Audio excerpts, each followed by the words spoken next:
유진 선생님의 역사 비법으로 역사 개념 바로잡기. 학습 시간은 줄이고 성과는 높입니다. 망포동 내신 전문가 더에듀 프리미엄 국문사회사학 담당 유진 선생님을 소개합니다. 학부모님들 고민 많으시죠? 걱정은 노! 이 역사는 유진! 어려운 내신 이제 놓치지 마세요. 망포동 한국사는? 망포동 세계사는? 더에듀 프리미엄 문사철 유진 하게 됩니다. 한강 이북 진출 이렇게 보면서 지금 우리 영토 확장하는 광개토대왕의 모습 보고 있잖아요. 그치? 5세기에 배우는 왕들은 3명의 왕이 있어. 광개토대왕, 그리고 광개토대왕의 아들 장수왕, 그리고 고구려의 가장 넓은 영토를 최종적으로 가장 넓은 영토 시기에 왕이었었던 문자왕까지 3명의 왕을 배워볼 것인데, 그 중에서도 한 개인이 가장 많은 영토를 확보한 걸로 치면은 광개토대왕입니다.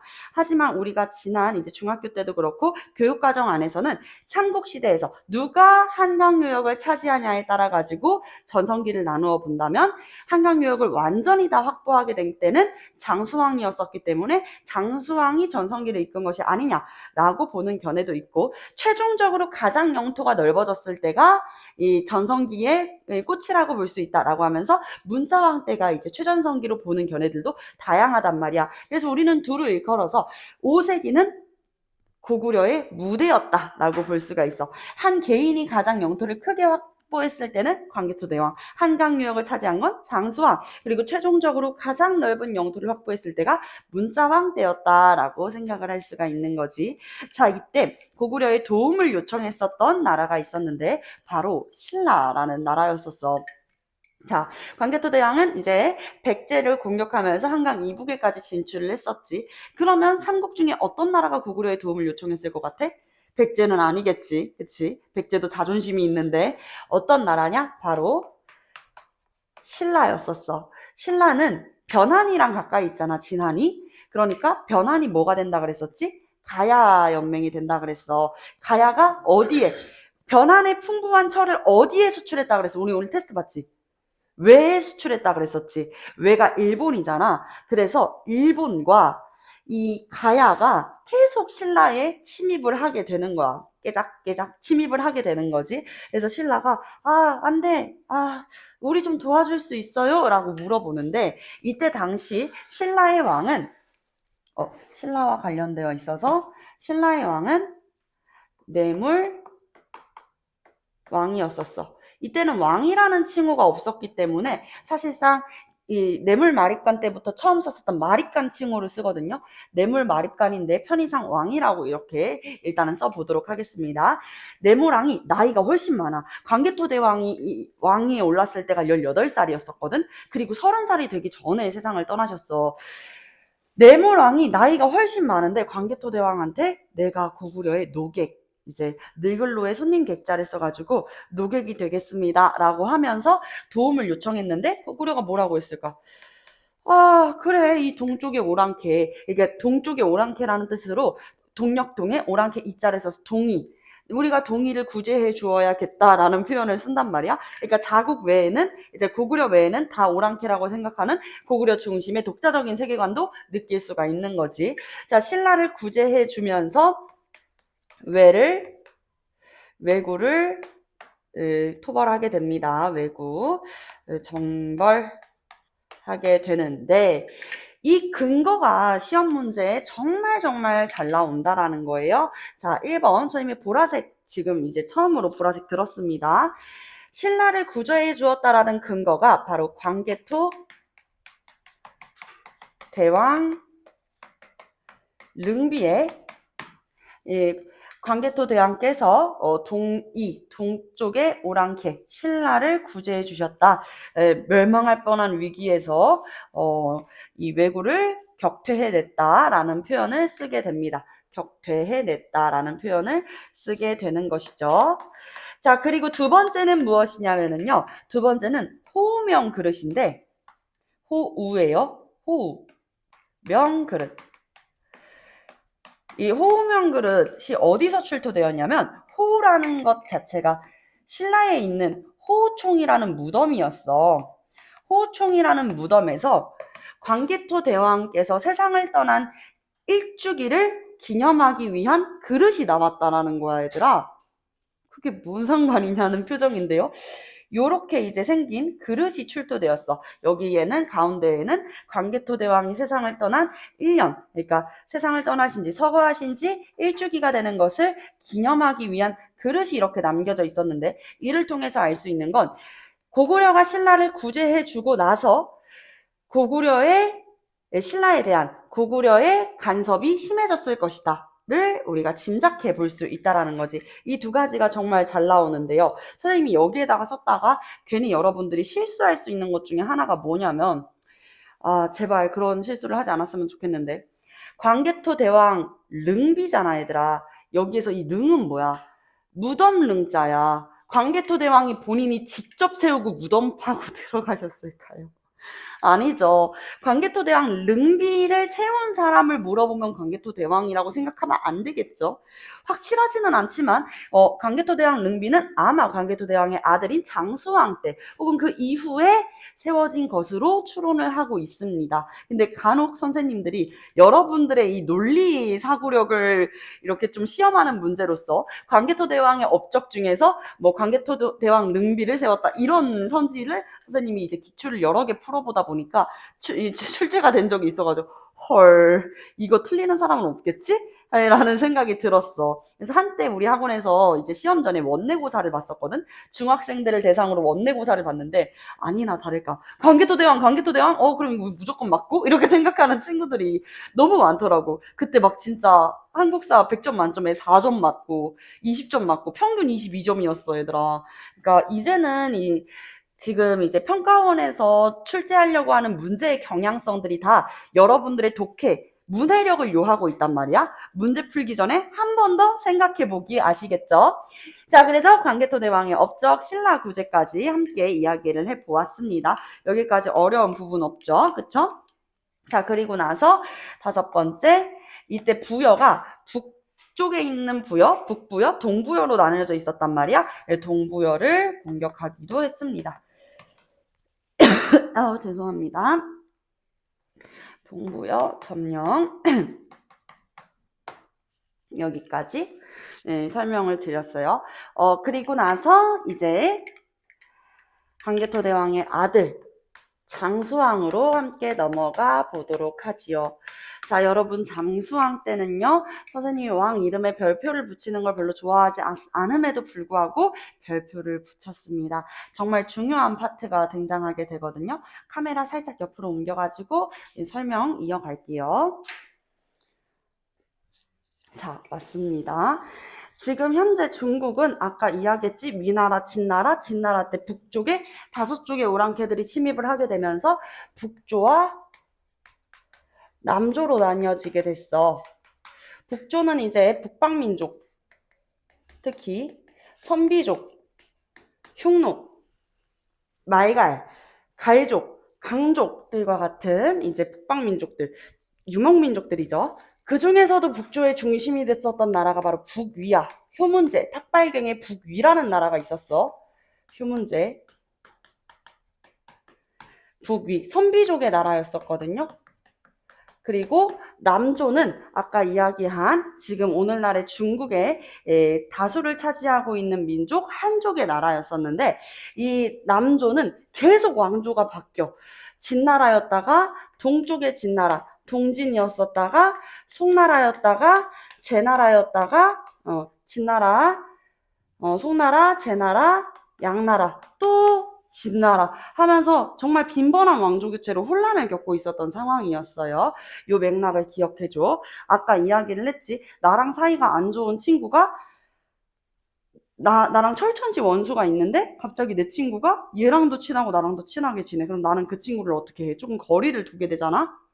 외교도 마찬가지야. 그치? 그래서 우리도 뭔가 유연한 외교를 하기 위해서 미국이랑도 잘 지내고 중국이랑도 잘 지내는 그런 이렇게 외교를 하려고 하지만 가끔 이제 미국이랑 중국 신냉전 상태 정말 사이가 둘이 안 좋을 때는 우리가 중국을 만나고 나서 미국 만나기 껄끄럽고 미국을 만나고 나서 중국 만나기가 껄끄러워지는 그런 때가 있잖아. 근데 그 어려운 걸 해내는 게 바로 장수왕이었었어. 남북조와 동시다면적 외교를 하게 된다. 아시겠죠? 남북조 모두와 동시다면적 외교.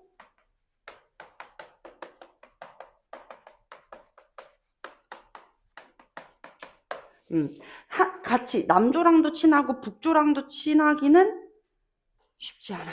근데 그 동시다면적 외교를 하게 되는 사람이 바로 장수왕이었었다는 거지. 실제로 이제 장수왕은 아버지께서 북쪽으로는 영토를 크게 넓혀주셨잖아. 이제 우리는 어디를 차지하면 되겠어? 남쪽으로 영토를 차지하면 되겠어.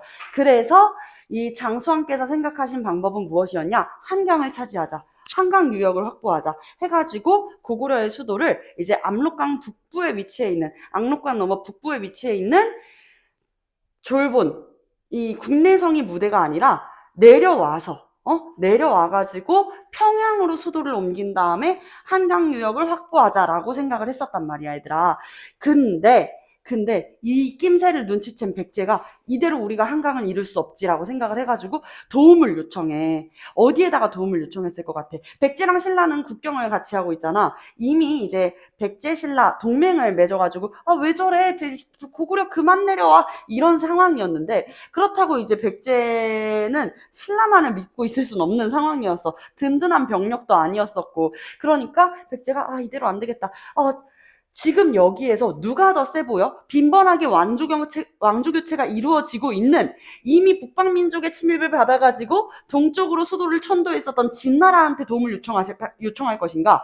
아니면 북조 중에서도 중심이 되는 효문제의 북위의 도움을 요청할 것인가? 더 강한 나라의 도움을 요청을 해야 될 거 아니야. 고구려와 견주려면 당연히 북이겠지, 얘들아. 그래서 북위에다가 국서를 보냈어, 백제가. 도와주세요. 고구려는 아주 야만적인 나라입니다. 이렇게 백제의 계로왕이 북위에다가 국서를 보냈는데 북위에서 못 본 걸로 할게. 이렇게 된단 말이야. 그래서 남북조 동시다면적 외교를 했었던 장수왕의 업적 언급을 했고요. 아까 이야기했죠? 남쪽으로 전진해서 한강 유역을 차지하려고 했었기 때문에 우리가 이것을 남진정책이라고 이야기를 합니다. 남진정책. 자, 이 남진정책, 남쪽으로 전진, 북쪽으로는 아버지께서 영토를 크게 확장을 해주셨으니 남쪽으로 전진하라. 그러려면은 수도를 옮겨야겠지. 왜냐면 지금 현재 고구려의 무대는, 중심이 되고 있는 무대가 어디야? 이미 이제 한반도를 넘어서 북단에 위치해 있는 만주 일대잖아요. 그치? 거기에서 한 소급을 더 내려오게 되는 것이죠. 그림으로 설명을 드릴게요. 우리 한반도 지도를 선생님이 대강 그려드리도록 하겠습니다. 자, 이러한 양상으로 이해를 해주시면 될 것 같은데요. 자, 원래는 수도가 어디야? 압록강 북단이기 때문에 이제 여기가 국내성이고 이쪽이 졸본이야. 근데 수도를 어떻게 하겠다? 내려오겠다. 대동강 이남으로 평양으로 내려와서 여기로 수도를 정한다. 남쪽으로 내려온 거지. 남진인 거예요. 그래서 어디를? 한강 유역을 차지하겠다라고 이야기를 하는 것이죠. 그래서 수도가 어떻게 된다? 평양성으로 전도된다. 평양성 천도라고 같이 한번 적어 볼 수가 있겠습니다. 어려운 부분 없죠? 자, 이렇게 남진정책을 펼치게 되면서 백제를 공격하기 시작합니다. 그래서 우리가 4세기경 백제의 침입으로 인해 가지고 결국 평양성에서 전사했었던 고국원왕의 복수에 성공을 하게 되는 것이죠. 백제를 공격해서 이제 백제의 한성을, 중심이 되는 한성을 함락시키게 되는 것이죠. 그 당시 이제 정말 치밀하게 고구려가 분명히 침입할 것이다를 내다보고 있었었던 계로왕, 괴로워 장수왕 때문에 괴로왕이 아차산에서 전사하게 됩니다. 괴로왕 전사. 한성이 함락되고 그러면서 한강 유역을 확보하게 됐다. 확보하게 됐다라는 내용으로 여러분들 기억해 주시면 되고요. 자, 그래서 이제 장수왕 때부터는 이제 고구려가 한강 유역을 차지하게 된다라는 내용으로 생각을 해주시면 되겠습니다. 한강 전 지역 충령에서 이제 남양만까지를 다 차지를 하게 되는 것이죠. 아시겠죠? 남양만을 잇는 통로를 확보하게 되면서 한강 유역을 차지하게 되었다. 이렇게 이해를 해주시면 되겠습니다. 아시겠죠? 자, 그리고 여러분들 음식 어디 놀러 갔을 때 해외여행이나 아니면 어디 정말 좋은 곳 놀러 가서 가족들이랑 아니면 진짜 막 비싸고 좋은 음식, 귀한 음식을 먹을 때 여러분들 뭐 해요? 사진 찍지. 우리가 소위 이거를 인증샷이라는 표현을 쓸 거야. 그치? 인증샷으로 찰칵 남겨놓는 거야. 마찬가지로 이제 장수왕 때 우리가 한강유역까지를 차지했다라는 것을 인증할 수 있는 인증샷을 남겨야 되는데 뭐 핸드폰도 없고 스마트폰 카메라도 없잖아. 이때 남길 수 있는 인증샷은 무엇이냐면 바로 요거야. 비석을 통해 가지고 내가 여기까지 평정했노라, 여기까지 영토를 확장했노라, 우리가 누구를 구제했노라 라는 것을 남길 수가 있지. 이때 남겼었던 게 충주 고구려비입니다. 충주 고구려비를 세우게 되었었다라는 내용까지 기억을 해주시면 되겠습니다. 아시겠죠? 자, 그리고 나서 이제 5세기 말 문자왕 때는 우리가 그 동부여랑 북부여 있다 그랬었잖아요. 그쵸? 남은 부여의 세력까지를 다 복속을 하게 되는 것이죠. 그래서 부여 복속으로 인해 가지고 고구려 최대 영토를 확보하게 된다. 최종적으로 고구려 최대 영토가 됩니다. 고구려 최대 영토 시기 이렇게 같이 정리를 해보도록 하겠습니다. 자, 이해되셨죠? 좋아요. 우리 지금부터는 이 4강 뒤에 있는 5개의 문제와 빈칸 채우기 해보도록 하겠습니다. 답 한번 맞춰보도록 하겠습니다. 1번부터 볼게요. 고구려를 건국한 주몽은 옥저를 정복했다. 이런 문제가 나올 수 있다라고 말씀을 드리는 것입니다. 선생님이 고구려가 옥저를 정복했었던 때는 언제라 그랬어? 태조왕 때라 그랬었지. 하지만 이 태조왕이 고구려를 건국했었던 주몽이 아니라는 이야기 했을 거야. 맨 처음에 언급했지. 그렇기 때문에 주몽이 옥저를 정복한 게 아닌 태조왕이 정복한 것이기 때문에 X가 되겠습니다. X. 2번. 자치적이고 부족적 성격을 가지고 있었던 오부를 행정구역으로 개편했다. 완전하게 맞는 문장이에요. 여기에서 조금 더 좋을 수 있었던 거는 누가 했는지까지 나와 있었다면 참 좋았을 거야. 누가 있었지? 고국 천황이었습니다. 아시겠죠? 고국 천황.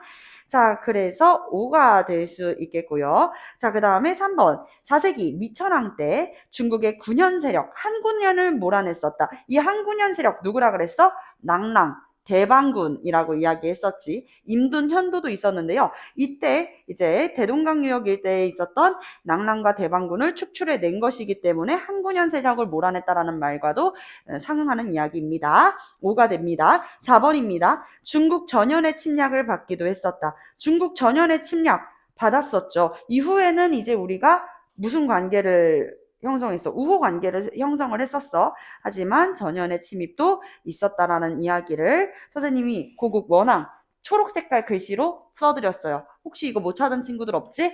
고국어랑 초록색 글씨로 선비족, 전연의 침입으로 환도성이 함락되었었다 라고 적어드렸습니다. 그러면서 이제 미천왕릉이 도굴당하기도 했었고요. 이후에 백제의 근초고왕이 침입을 하게 되면서 평양성에서 누가 고국원왕이 전사하는 것입니다. 아시겠죠? 자, 그 다음에 5번입니다. 고국천왕은 백제 근초고왕의 공격으로 전사했다. 방금 전에 설명드렸죠? 고국 원통하다. 원통의 원왕이기 때문에 천왕 아니죠. X. 선생님이 강조했었던 부분들을 다 문제로 녹여가지고 설명드리고 있어요. 지금부터는 빈칸 채우기 문제입니다. 불교를 받아들였다? 불교를 숭용하고 불교를 공인했었던 사람 누구예요? 소수림왕이었었죠. 그쵸? 광개토 대왕의 큰아버지였었던 소수림왕이었습니다. 공식적으로 인정했다라는 표현을 우리가 공인이라고 이야기하고 있어요. 7번입니다. 고구려의 소수림왕은 최고의 교육기관이었었던 뭘 설립했어? 태학을 설립했어. 태학을 세워서 인재를 양성하였다. 8번. 광개토 대왕은 영락이라고 하는 연호를 사용했다. 우리나라 최초의 연호로 알려져 있죠. 영원한 즐거움, 영락. 9번. 광개토 대왕은 신라에 침입한 왜군을 격퇴했다. 신라에 침입한 왜군을 격퇴했다. 이따가 마지막에 설명을 드리겠지만요. 이때 가야는 연맹왕국이었었단 말이야. 그래서 이제 가야연맹을 이끌었었던 금강가야가 힘이 크게 쇠퇴해가지고 전기 가야연맹이 해체돼 버려. 이거는 마지막에 선생님이 한 번 더 언급할게.